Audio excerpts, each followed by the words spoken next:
வேறுபட்ட விடுதலை போராட்டங்கள் நடந்த நாடுகளில் போராட்டங்கள் முடிவுக்கு வருகிற பொழுது அந்தந்த அரசாங்கங்களுக்கும் போராட்ட குழுக்களுக்கும் இடையில் ஒரு சமாதான உடன்படிக்கைகள் ஏற்பட்டிருக்கின்றன.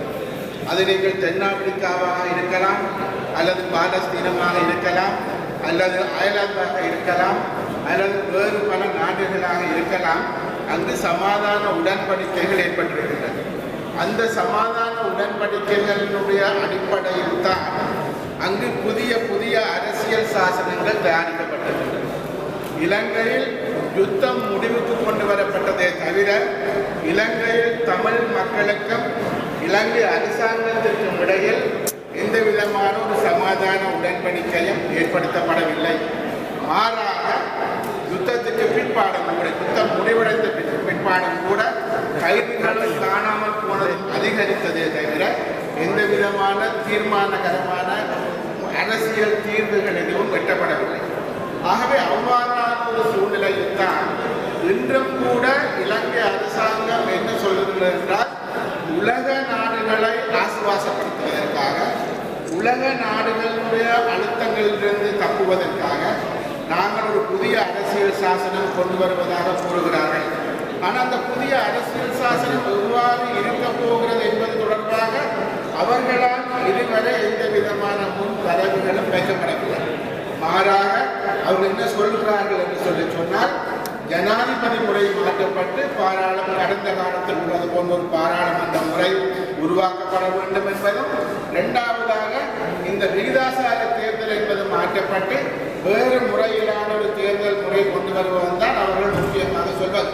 இன்று தேசிய இன பிரச்சனைக்கான ஒரு தீர்வு உள்ளடக்கப்பட வேண்டும் என்று கூறினாலும் கூட அந்த தேசிய இன பிரச்சனைக்கான தீர்வு எவ்வாறு அமைய வேண்டும் என்ற ஒரு முன் வரவுகளும் இதுவரை முன்வைக்கப்படவில்லை.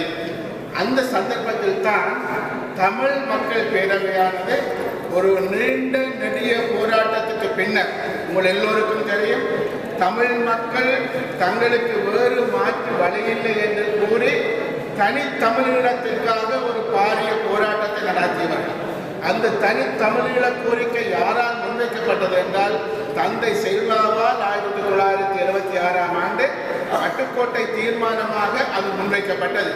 அந்த தீர்மானத்தினை தொடர்ந்து மிக நீண்ட காலம் ஒரு ஆயுத போராட்டம் நடைபெற்று அந்த ஆயுத போராட்டம் முடிவுக்கு கொண்டு வரப்பட்டதை தவிர அரசியல் தீர்மானங்கள் எதுவும் அல்லது அரசியல் தீர்வுகள் எதுவும் எட்டப்படவில்லை என்பதை நாங்கள் கருத்தில் கொள்ள வேண்டும். உங்களுக்கு தெரியும், ஆரம்பத்திலிருந்து தமிழரசு கட்சி எப்பொழுது துவங்கினதோ 1951ஆம் ஆண்டுகளிலிருந்து அவர்கள் ஒரு சமஷ்டி அரசியல் அமைப்பு முறையை வலியுறுத்தி வந்திருக்கின்றார்கள். ஆனால் அந்த சமஷ்டி அரசியல் அமைப்பு முறையை இலங்கை அரசாங்கம் எதுவும் ஏற்றுக்கொள்ளவில்லை. அந்த நிலையில் இருந்துதான் நாங்கள் தமிழீழத்தை கோரிக்கையாக முன்வைத்து போராடியவர்கள் இன்று ஒரு விடயத்தை பட்டவர்த்தனமாக தெளிவுபடுத்தியிருக்கிறார்கள். அவர்கள் தமிழீழம் என்ற கோரிக்கையை விடுத்து ஒன்றுபட்ட இலங்கைக்குள் தீர்வை காண்பதற்கான ஒரு சமஷ்டி அரசியல் அமைப்பு முறையிலான தீர்வு எம்மால் வைக்கப்பட்டிருக்கின்றன. ஆகவே இலங்கை அரசாங்கம் அதனை உணர வேண்டும். அதாவது இந்த தீர்மானம் என்பது தமிழ் தனிநாட்டுக்காக லட்சக்கணக்கான மக்கள் உயிரை துறந்திருந்தும் தியாகம் பண்ணதற்கு பிற்பாடும் இன்று ஒன்றுபட்ட நாட்டுக்குள் ஒரு தீர்வுக்காக அந்த தீர்வு என்பது சமஷ்டி அரசியல் அமைப்பு முறையில் ஆனதாக இருக்க வேண்டும் என்பதை வலியுறுத்தித்தான் நாங்கள் இந்த தீர்வு திட்டத்தை தயார் செய்திருக்கிறோம். ஆகவே இந்த தீர்வு திட்டத்தை தயார் பண்ணியிருந்தாலும் கூட நாங்கள் இந்த அரசாங்கத்திடம் கேட்பது என்னவென்றால், முதல் அரசாங்கத்திற்கும் தமிழர் தரப்புக்கும் இடையில் ஒரு இணக்கப்பாடுகள் தோன்ற வேண்டும். என்ன விடயங்களில்? முக்கியமாக உங்களுக்கு தெரியும், பல்வேறுபட்ட விடயங்கள் பிரச்சனைக்குரிய விடயங்களாக இருக்கின்றன. வடகிழக்கு இணைப்பு என்பது அது தொடர்பாக இலங்கை அரசாங்கம் ஒரு முடிவுக்கு வர வேண்டிய தேவை இருக்கின்றது. என்ன விதமான அரசியலமைப்பு முறை என்பது தொடர்பாக ஒரு முடிவுக்கு வர வேண்டியிருக்கின்றது. சுயநிர்ணய உரிமை தொடர்பாக ஒரு முடிவுக்கு வர வேண்டியிருக்கின்றது. மிக அதிகபட்சமாக இருக்கக்கூடிய இராணுவம் வெளியேற்றப்பட வேண்டும் என்ற ஒரு தேவை இருக்கின்றது. அரசியல் கைதிகள் விடுவிக்கப்பட வேண்டும் என்ற விடயம் இருக்கின்றது. இதேபோல் மக்கள் மீள குடியேற வேண்டும் என்ற நிலை இருக்கின்றது. காணாமல் போனவர்கள் தொடர்பான பிரச்சனைகள் இருக்கின்றது. ஆகவே இவை தொடர்பாக அவர்கள் கொண்டு வர இருக்கக்கூடிய அரசியல் சாசன சபையில் பேச முடியும். முடியாது. அரசியல் சாசன சபை என்பது ஒட்டுமொத்தமான பாராளுமன்றத்தில் இருக்கக்கூடிய 225 உறுப்பினர்களையும் கொண்டது. அந்த 225 உறுப்பினர்களுக்குள் 16 உறுப்பினர்கள் இந்த கோரிக்கைகளை முன்வைத்தால் அந்த கோரிக்கைகள் அவ்வளவு நிராகரிக்கப்படும். ஆகவே அங்கு அந்த கோரிக்கைகளை வைப்பதற்கு முன்பாக அரசாங்கத்துடன் பேசி நாங்கள் இணக்கப்பாடுகளுக்கு வர வேண்டும். இதுதான் உலகத்தில் எங்கும் நடந்த விடயம். அவ்வாறான ஒரு இணக்கப்பாடுக்கு வருமாக இருந்தால்தான் ஸ்ரீலங்கா சுதந்திர கட்சி, ஐக்கிய தேசிய கட்சி போன்றவை பாராளுமன்றம் அரசியல் சாசன சபையாக மாறுகிற பொழுது அந்த அரசியல் சாசன சபையில் அவர்கள் இதற்கான ஆதரவை தெரிவிக்க முடியும். அல்லாவிட்டால் அந்த ஆதரவு என்பது கிடைக்க மாட்டாது. ஆகவே எங்களது முதலாவது கோரிக்கை என்பதும் முக்கியமான விடயம் என்பதும் என்னவென்றால், தமிழர் தரப்புக்கும் இலங்கை அரசாங்கத்திற்கும் இடையில் ஒரு முழுமையான ஒரு பேச்சுவார்த்தை, சமாதான பேச்சுவார்த்தை ஏற்படுத்தப்பட்டு முக்கியமான விடயங்களில் நாங்கள் இணக்கப்பாட்டுக்கு வர வேண்டும். அந்த இணக்கப்பாடுகளின் அடிப்படையில் தான் அந்த இணக்கப்பாடுகள் தமிழ் மக்களுக்கும் சிங்கள மக்களுக்கும் இடையில் அந்த சமூக உடன்பாடு என்பது அப்பொழுதுதான் ஏற்பட முடியும். ஒரு விடயத்தை நீங்கள் கவனிக்க வேண்டும் என்னவென்றால், இது வெறுமனே 9 மாகாணங்களுக்கான அதிகார பகிர்வு என்ற விடயத்தை பற்றி நாங்கள் பேசவில்லை. நாங்கள் இங்கே பேசுவது பாதிக்கப்பட்ட தமிழ் மக்கள் இனிமேலும் அந்த பாதிப்புகள் ஏற்படாத வண்ணம் தமிழ் மக்களுக்கான ஒரு தீர்வு ஏற்படுத்தப்பட வேண்டும். அந்த தீர்வு என்பது ஊவா மாகாணத்திலோ அல்லது மேல் மாகாணத்திலோ அல்லது சப்ர மாகாணத்திலோ இருப்பது போன்று இருக்க வேண்டும் என்ற அவசியம் இல்லை. வடகிழக்கு தமிழ் மக்களுக்கு உரித்தான அவர்கள் ஒரு தேசிய இனம், தேசம் என்ற அடிப்படையில் உங்களுக்கு தெரியும். ஆரம்பத்தில் குறிப்பிட்டார்கள், வடக்கு கிழக்கு என்பது 2500 வருஷத்துக்கு மேற்பட்ட காலமாக தமிழ் மக்கள் பாரம்பரியமாக வாழ்ந்து கொண்டிருக்கக்கூடிய ஒரு பிரதேசம், ஒரு பூமி. இதனை இந்திய அரசாங்கமும் ஜே.ஆர். தேவத்தனாவும் கொண்டு வந்த ஒப்பந்தம் கூட என்ன குறிப்பிடுகிறார்கள் என்று சொல்லி சொன்னால், North East is the historical habitation of the Tamil people. வடகிழக்கு என்பது தமிழ் மக்களுடைய வரலாற்று பூர்வமான வாழ்விடம்.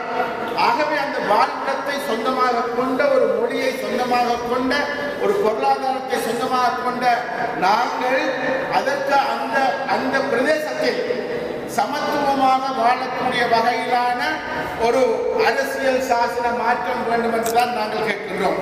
ஆகவே எங்களது கோரிக்கைகள் என்பது வெறுமனே மாகாணங்களுக்கு அதிகார பகிர்வை கொண்டு வருவது என்ற அடிப்படையில் அல்ல என்பதை நாங்கள் புரிந்து கொள்ள வேண்டும். எமது போராட்டம் என்பது எமது மண்ணை காப்பாற்றுவதற்காக, எமது தேசத்தை காப்பாற்றுவதற்காக, எமது மொழியை காப்பாற்றுவதற்காக நடந்த போராட்டம். ஆகவே அந்த அடிப்படையில் ஒன்றுபட்ட நாட்டுக்குள் நாங்கள் வாழ்வது என்பதனை ஏற்றுக்கொள்கின்றோம். நாங்கள் அந்த ஒன்றுபட்ட நாட்டுக்குள் வாழ்வதற்காக தனிநாடு என்ற ஒரு விடயத்தை விட்டு நாங்கள் இறங்கி வந்திருக்கின்றோம்.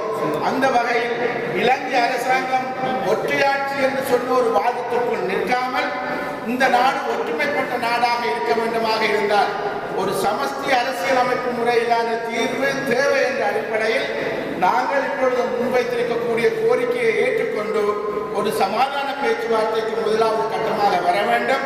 அதற்கு அடுத்த கட்டமாக அவ்வாறு சமாதான பேச்சுவார்த்தை நடந்து ஒரு சமூக உடன்பாடு எட்டப்பட்டால் எவ்வாறு அரசியல் சாசனம் இருக்க வேண்டும் என்பதையும் நாங்கள் மிக தெளிவாக குறிப்பிட்டுக் கொண்டோம். ஏறத்தாழ 24, 25 தலையங்கத்தில் நாங்கள் எங்களுடைய விடயங்களை சொல்லியிருக்கின்றோம். மத்திக்கு என்ன அதிகாரங்கள், மாநிலத்துக்கு என்ன அதிகாரங்கள், ஏனைய பல மக்களுடைய இறையாண்மை என்பது எப்படி இருக்கின்றது, இலங்கை ஒரு சமஷ்டி நாடாக இருக்க வேண்டும் என்ற விடயம், வடகிழக்கு இணைப்பு போன்ற பல விடயங்களை நாங்கள் தெளிவாக மக்கள் முன் வைத்திருக்கின்றோம். ஆகவே நாங்கள் ஊடகவியலாளர்கள் உங்களிடம் கேட்டுக்கொள்வதை, இந்த விடயங்கள் ஒவ்வொன்றும் நிச்சயமாக கிராமப்புறத்து மக்கள் புத்தியிலிகள் மட்டத்தில் செல்ல வேண்டும். உங்களது அபிப்பிராயங்கள் இதனை எவ்வாறு சரியான முறையில் தமிழ் மக்கள் இந்த மண்ணில் தொடர்ந்து கௌரவமாக வாழக்கூடிய வகையில் அதற்கான தீர்வு நாங்கள் வைத்திருக்கக்கூடிய அந்த நகல் திட்டத்திற்கு உங்களுடைய கருத்துக்கள் நிச்சயமாக தேவையானவை. கடிதம் மூலமோ, ஃபேக்ஸ் மூலமோ, இமெயில் மூலமோ அந்த மக்கள் எல்லோரும் அதனை தெரிவிக்க வேண்டும் என்று கேட்டுக்கொள்கின்றேன். எங்களுடைய இந்த தீர்வு திட்டத்தை தயாரித்த குழுவில் அங்கந்தம் வகித்தவர்கள் எல்லோரும் இங்கே இருக்கின்றார்கள். பேராசிரியர் சித்தப்பிரமோ இருக்கிறார், புவிதரன் இருக்கின்றார், பரந்தாமன் இருக்கின்றார், கயேந்திரகுமார் பொன்னமலம் இருக்கின்றார், காந்திவன் இருக்கின்றார், ப்ரொஃபசர் கணேசலிங்கம், மணிவண்ணன் இருக்கின்றார், விஜயகுமார் மட்டக்களப்பு சட்டத்தலைவர்கள் இருக்கிறார்கள். ஆகவே நாங்கள் எல்லோரும் பல நாட்கள் இணைந்து பல நாட்கள் இரவு பகலாக முயற்சி செய்து பல பல பாண்டித்யம் பெற்றவர்களுடன் பேசி நிபுணத்துவர்களுடன் பேசி பல்வேறு இது நாங்கள் ஒரு விடயத்தை நாங்கள் தெளிவாக சொல்கின்றோம். இது பல்வேறுபட்ட விடயங்களை நாங்கள் கவனத்தில் எடுத்துக்கொண்டோம். மிக தெளிவாக சொன்னால் ஏற்கனவே திரு புவிதரன் அவர்கள் சொன்னது போன்று 1995ஆம் ஆண்டு சந்திரிகா கொண்ட தீர்வு திட்டங்கள், அதே போன்று 2009ஆம் ஆண்டு தமிழ் தேசிய கூட்டமைப்பு உருவாக்கி வைத்திருந்த தீர்வு திட்டம், அந்த தீர்வு திட்டம் இன்னும் வெளியில் வரவில்லை. அவர்களுடைய தீர்வு திட்டம் போன்ற பல தீர்வு திட்டங்கள், ஏற்கனவே வெளிநாடுகளில் வைக்கப்பட்ட தீர்வு திட்டங்கள் போன்ற பல தீர்வு திட்டங்கள் நாங்கள் கரிசனையில் எடுத்துக்கொண்டோம். அது பற்றி பல்வேறுபட்ட விதமான விவாதங்கள், வாக்குவாதங்கள், காரசாரமான விவாதங்கள் பல நடைபெற்றுத்தான் கடைசியாக நாங்கள் இந்த முன்மொழிவுகளை உங்கள் முன் வைத்திருக்கின்றோம். ஆகவே இதற்கு எல்லோரது ஒத்துழைப்பு தேவை. நிச்சயமாக இது ஒரு தனிப்பட்ட கட்சிகளுக்காக அல்ல. இவ்வளவு நீண்ட நெடிய காலம் போராடி பல லட்சக்கணக்கான உயிர்களை கொடுத்து எமது மக்கள் இந்த மண்ணில் கௌரவமாக வாழ வேண்டும், அதற்கான முறையிலான ஒரு தீர்வு வேண்டும். தீர்வு என்று சொல்லி ஒரு ஒற்றையாட்சிக்குள் எங்களை அமைக்கிவிடக் கூடாது என்ற அடிப்படையில் இந்த தீர்வு திட்டத்தை நாங்கள் தயாரித்திருக்கிறோம். இதனை நாங்கள் பூர்த்தி செய்து மக்களுக்கு அரசாங்கத்திற்கு கொடுக்கிற பொழுது ஒட்டுமொத்தமான தமிழ் சமூகம் லட்சக்கணக்கில் அணிதிரண்டு அதற்கான ஒரு உறுதியை, அதுதான் எங்களுடைய தீர்வு என்ற உறுதியை சொல்கின்ற பொழுது சர்வதேச சமூகமும் அது தொடர்பாக யோசிக்க வேண்டும், இலங்கை அரசாங்கமும் அது தொடர்பாக யோசிக்கிற சூழல் வரும்.